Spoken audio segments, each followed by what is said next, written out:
Neimantė. Tai noriu padėkoti dar kartą, kad sutikot susitikti, pasidalinti savo patirtimi ar palikti atsiliepimą būtent per savo patirties pasidalinimą. Tai ačiū. Tai dabar ar galite pasidalinti, kokiu tikslu apskritai sudarėte investicinio gyvybės draudimo sutartį savo vaikučiams? Tai iš sūnaus patirties, kadangi turiu 2 vaikus, tai susidūrėm su visokiom nelaimėm. Tai gimus dukrai pirmiausia apdraudžiau ir paskui pagalvojau, kad kam mokėti metinį, jeigu galima dar ir kaupti. Tai ateičiai aprūpinta, bent kažkokiai pradžiai. Okay. O kažką tai žinojate iki to laiko apie investicinį gyvybės draudimą, iki mums susitinkant kažkokią nuomonę turėjot susidarius?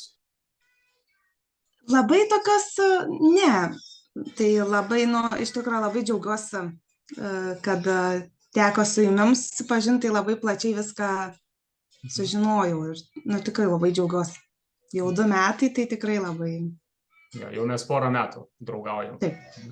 Gerai. Ir dabar, kai sudarėt sutartį, apytiksliai po 1,5 metų įvyko draudiminis įvykis.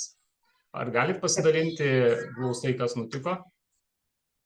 Tai įvyko eismo įvykis, kurio pasekoje dukra turėjo daugybinius sužalojimus ir po viso gydymo, kai grįžom jau namo, tai kreipiausi į savo, į jūs kreipiausi ir man padėjo viską supildyti. Ir per savaitę laiko, man atrodo, už kiekvieną traumą buvo paskaičiuota išmoka. Kaip sakykit, kaip pasitarnavo gauta išmoka?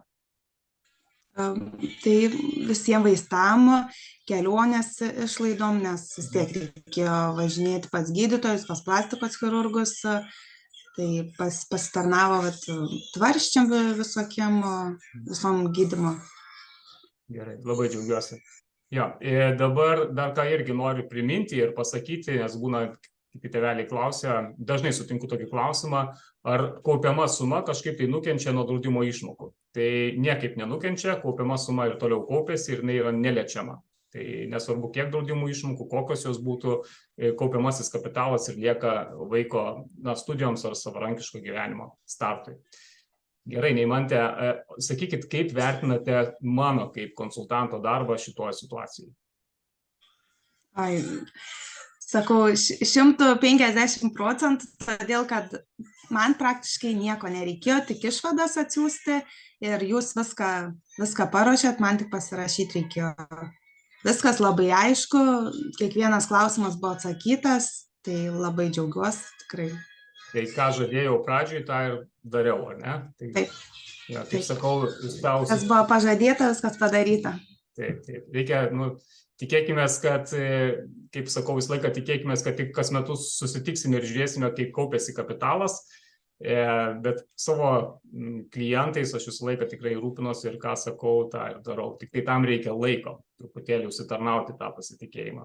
Tai gerai, tai Neimantė, paskutinis klausimas. Ką patartumėte tėveliams, kurie šiandieną galvoja, gal girdėjo kažką, ar tie, kurie svarsto tikrai, bet dar turi tam tikrų dvejonių dėl investicinio gyvybės draudimo savo vaikams? Ką patartumėte? Tai aš iš savo pusės patarčiau, kad tai yra tikrai superinis dalykas, nes vaikai žinosi, kad turi kažkokią garantiją visą laiką. Aišku, būtų geriau, kad jokių atsitikimų nebūtų, bet ir kažkokią vis tiek tu turėsi savo vaikui, galėsi jau kažką duoti sulaukus jau tų 18 metų, tai tikrai tai yra labai geras dalykas. Nes šitokiom sąlygom, visokiom nežinai, kas bus po metų ar po 10 metų. Tai čia jau kažkoks garantas vis tiek yra. Taip. Neimantė, aš galėčiau čia pagilinti dar, irgi dar papasakoti, bet ačiū tikrai už atsiliepimą ir tikrai išsamiai. Ačiū. Ačiū Jums.